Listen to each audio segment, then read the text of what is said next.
আসসালামু আলাইকুম, welcome to my channel. আজকে আপনাদের সাথে একটি রেসিপি শেয়ার করব। এটি হচ্ছে আম ভর্তা। এর জন্য প্রথমেই আমি আমগুলো পরিষ্কার পানিতে ধুয়ে নিচ্ছি, এর সাথে কাঁচামরিচগুলো ধুয়ে নিলাম। আমগুলো এবার সুন্দরভাবে পরিষ্কার করে নিতে হবে। এজন্য আমি একটি পিলারের সাহায্যে আমের চোচাগুলো ছিলে নিচ্ছি।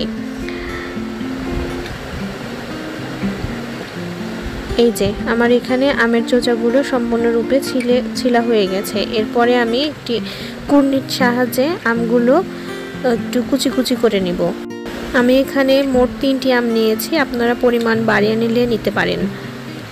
এই যে দেখতে পাচ্ছেন যে আমার কুচিগুলো কেমন ঝুরঝুরে হচ্ছে। এভাবে সবগুলো আম আমি এখানে কুড়ে নিয়েছি। এরপরে এখানে এই যে এখানে দেখতে পাচ্ছেন আমার সবগুলো আম কুড়ানো হয়ে গেছে। এই পর্যায়ে আমি এখানে কাঁচামরিচটাও কুড়িয়ে নিচ্ছি। আমি এখানে 2 থেকে 3টা কাঁচামরিচ এখানে দিচ্ছি। আপনারা ঝালের পরিমাণ বাড়িয়ে নিতে পারেন, এটা সম্পূর্ণ ব্যক্তিগত বিষয়।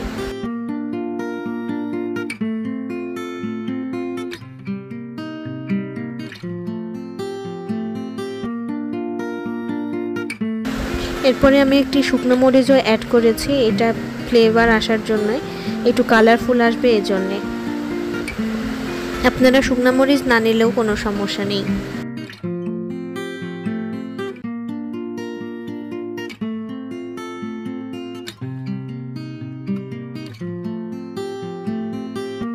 এরপরে আমি সম্পূর্ণ আমের সাথে কাঁচামরিচগুলো মিশিয়ে নিচ্ছি।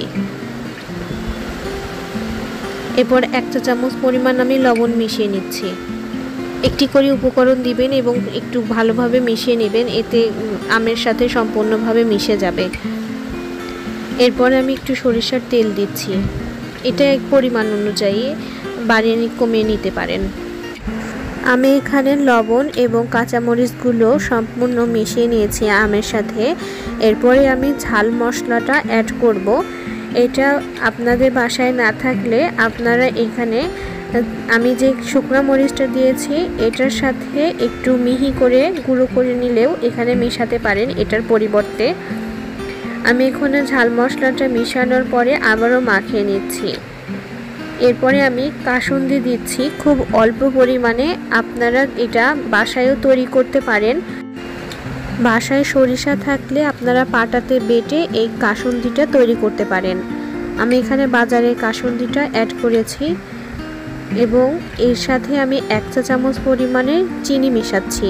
যেহেতু কাঁচা আম একটু বেশি টক, এতে চিনি মিশালে টক মিষ্টি ঝাল 3টার ফ্লেভার পাওয়া যাবে এজন্য।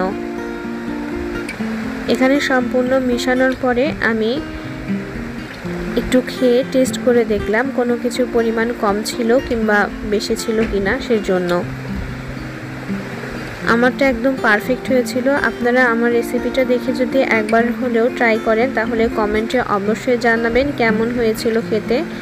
আর যদি ভালো লাগে তাহলে লাইক, কমেন্ট এবং শেয়ার করতে ভুলবেন না। আমাদের চ্যানেলে নতুন হয়ে থাকলে চ্যানেলটি সাবস্ক্রাইব করবেন। আজকে এই পর্যন্তই। আল্লাহ হাফেজ। আসসালামু আলাইকুম।